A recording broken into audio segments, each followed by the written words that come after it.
આપ જોઈ રહ્યા છો સ્ટાર ન્યૂઝ ગુજરાતી લાઈવ। પ્રધાનમંત્રી શ્રી નરેન્દ્રભાઈ મોદીએ આજે ગાંધીનગરના મહાત્મા મંદિરમાં ડિફેન્સ એક્સપો 2022નો રાજ્યપાલ શ્રી આચાર્ય દેવવ્રત, કેન્દ્રીય સંરક્ષણ મંત્રી શ્રી રાજનાથસિંહ અને મુખ્યમંત્રી શ્રી ભૂપેન્દ્રભાઈ પટેલની ઉપસ્થિતિમાં વિધિવત શુભારંભ કરાવ્યો હતો। મહાત્મા મંદિરમાં યોજાયેલા ભવ્ય સમારોહમાં ભારતીય સેનાની ત્રણેય પાંખોના વડાઓ અને વિવિધ દેશોના પ્રતિનિધિઓ તથા સંરક્ષણ ક્ષેત્ર સાથે સંકળાયેલા ઉત્પાદકો ઉપસ્થિત રહ્યા હતા। પ્રધાનમંત્રી નરેન્દ્રભાઈ મોદીએ કહ્યું હતું કે દુનિયાના વિભિન્ન દેશો સકારાત્મક વિચારસરણી સાથે ભારત સાથે જોડાયા છે। 53 આફ્રિકન મિત્ર દેશો ખભે ખભા મિલાવીને આપણી સાથે ઊભા છે। સંશોધનો અને સુરક્ષામાં અનેક અવસરો અને સકારાત્મક સંભાવનાઓ સર્જાઈ છે એમ કહીને તેમણે ઉમેર્યું હતું કે ઉત્તર પ્રદેશ અને તમિલનાડુમાં ડિફેન્સ કોરિડોર બની રહી છે। પરિણામે અનેક વિદેશી કંપનીઓ ભારતમાં રોકાણ કરવા આવી રહી છે। સપ્લાય ચેઇનનું મોટું નેટવર્ક આકાર લઈ રહ્યું છે, જે ભારતના લઘુ અને મધ્યમ કક્ષાના ઉદ્યોગોમાં નવી તાકાત ઉમેરશે। નાના ઉદ્યોગોને પણ મોટા અવસરો પ્રાપ્ત થશે। તેમણે ડિફેન્સ એક્સપોમાં ભાગ લેવા ગુજરાત પધારેલી તમામ કંપનીઓને આહવાન કરતા કહ્યું હતું કે સશક્ત અને વિકસિત ભારતના આપણા સપનાને સાકાર કરો। હું તમારી સાથે છું। આપની ઉજ્જવળ આવતીકાલ માટે હું મારી આજ આપને અર્પણ કરવા માટે તત્પર છું। ભારત પહેલા કબૂતર છોડતું હતું, આજે ચીતા છોડી રહ્યું છે એમ કહીને તેમણે ઉમેર્યું હતું કે ઘટનાઓ નાની હોય છે પણ તેના સંકેત મોટા હોય છે। શબ્દો સરળ હોય છે પણ તેનું સામર્થ્ય અપરંપાર હોય છે। ડિફેન્સ એક્સપો 2022 શક્તિ અને સામર્થ્ય માટે સમગ્ર વિશ્વમાં કેન્દ્રીય સ્થાને રહેશે। તેમણે રક્ષામંત્રી શ્રી રાજનાથસિંહ અને તેમની ટીમના પુરુષાર્થને પણ અભિનંદન પાઠવ્યા હતા। તેમણે સૌ નાગરિકોને શુભકામનાઓ પાઠવી હતી। આગામી નૂતન વર્ષને ધ્યાનમાં રાખીને ગુજરાતના તમામ લોકોને તેમણે નવા વર્ષની શુભકામનાઓ પાઠવી હતી। સંરક્ષણ મંત્રી રાજનાથસિંહે ગૌરવ સાથે કહ્યું હતું કે પ્રધાનમંત્રી શ્રીના નેતૃત્વમાં રાષ્ટ્રીય સુરક્ષા ભારતની પ્રાથમિકતા રહી છે। આકાશ, ધરતી અને જળની સાથે ભારત એરોસ્પેસ ક્ષેત્રે પણ પોતાની શક્તિ વધારી રહ્યું છે।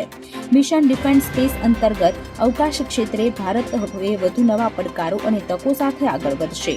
પ્રધાનમંત્રી શ્રીના માર્ગદર્શનમાં ભારત સંરક્ષણ ક્ષેત્રે આત્મનિર્ભરની સાથે વિશ્વની 5મી મજબૂત અર્થવ્યવસ્થા તરીકે ઉભરી આવ્યું છે। મુખ્યમંત્રી ભૂપેન્દ્રભાઈ પટેલે ગુજરાતને પ્રતિષ્ઠિત ડિફેન્સ એક્સપોની 12મી આવૃત્તિનું આયોજન કરવાની તક આપવા બદલ વડાપ્રધાન શ્રી અને સંરક્ષણ મંત્રી શ્રીનો આભાર માન્યો હતો અને આ ડિફેન્સ એક્સપો થકી ભારત અને ગુજરાતની વિકાસ ગાથામાં સહભાગી થવા ઉદ્યોગ સાહસિકોને આહવાન કર્યું હતું।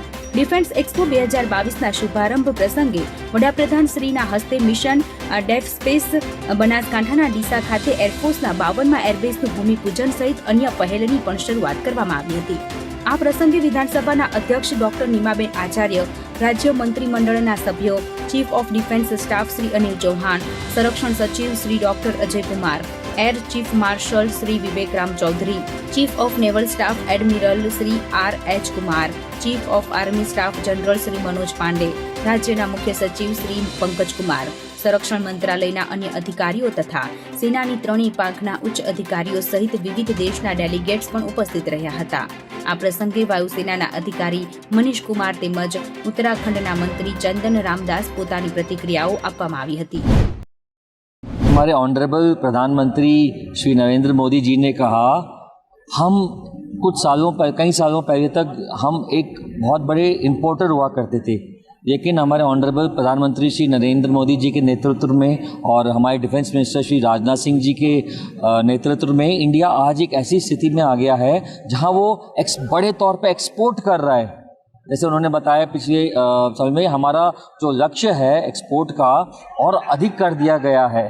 तो मैं ये करना चाहूँगा कि मेक इन इंडिया एक स्लोली एक धीरे एक बहुत बड़ा सक्सेस स्टोरी बनना जा रहा है। एंड जैसे हमारे ऑनरेबल प्रधानमंत्री जी ने कहा, हमारे भारत में ऐसी लिस्ट तैयार हो गई है जो इंडिजिनियस लिस्ट हो गई है, जिससे हम ज़्यादा से ज़्यादा अपने डिफेंस के क्षेत्र में अपने जो मैन्युफैक्चरिंग इंडस्ट्रीज़ है सारा इंपोर्ट कर रहे, मतलब इंपोर्ट कम होके हम एक्सपोर्ट कर रहे हैं। तो ये हमारे जो कंट्री के पीएम का विजन है मेक इन इंडिया, उसमें ये हमारे भारत के कंपनियों के तरह ही हम क्षमता रखते हैं कि अब हम दुनिया के, जैसे उन्होंने कहा, 75 से अधिक देशों में हम एक्सपोर्ट कर रहे हैं। तो ये जो कंप्लीट टर्न अराउंड हो गया, from a big importer we have become one of the leading exporters. जैसे कहा कि it is going to be for the global good.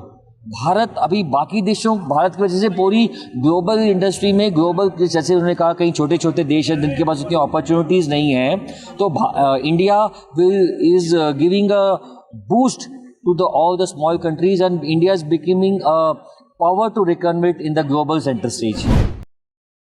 Gujarat की पवित्र धरती पर डिफेंस एक्सपो 2022 का आगाज आज माननीय देश के प्रधानमंत्री भाई नरेंद्र मोदी जी ने यहाँ शुभारंभ किया। रक्षा क्षेत्र में MSME एक महत्वपूर्ण सेक्टर है और भारत की आर्थिकी बढ़ाने के लिए भी MSME का एक बहुत बड़ा योगदान है। उत्तराखंड राज्य से MSME के मिनिस्टर के रूप में मुझे यहाँ पर आकर ये कार्यक्रम में गौरवान्वित होने का मौका मिला। मैं गुजरात सरकार को, रक्षा मंत्रालय को बहुत बहुत बधाई, बहुत बहुत शुभकामनाएं देता हूँ। तो ये एक्सपो यहाँ लगा हुआ है, इसमें जो भी यहाँ पर कार्यक्रम होंगे उनको मैं भी देख रहा हूँ। हमारे उत्तराखंड के यहाँ स्टार्टर आए हुए हैं। यहाँ की जो भी तकनीक है उसको अपने राज्य उत्तराखंड में हम अपनाने का काम करेंगे। वहाँ उद्योग लगाकर हम रोजगार सृजन के क्षेत्र में हम अभूतपूर्व काम करने जा रहे हैं। इसमें MSME का सबसे बड़ा योगदान होगा और आज रक्षा क्षेत्र में MSME जिस हिसाब से काम कर रही है, उपकरणों को बना रही है और रक्षा क्षेत्र में हम जिस तरीके से आयात और निर्यात में इस समय हम अग्रणी देश के रूप में है, ये देश के नौजवानों के लिए एक बहुत अच्छा अवसर है और अपने राज्य और देश के लिए भी रक्षा क्षेत्र में बहुत बड़ी उपलब्धि है।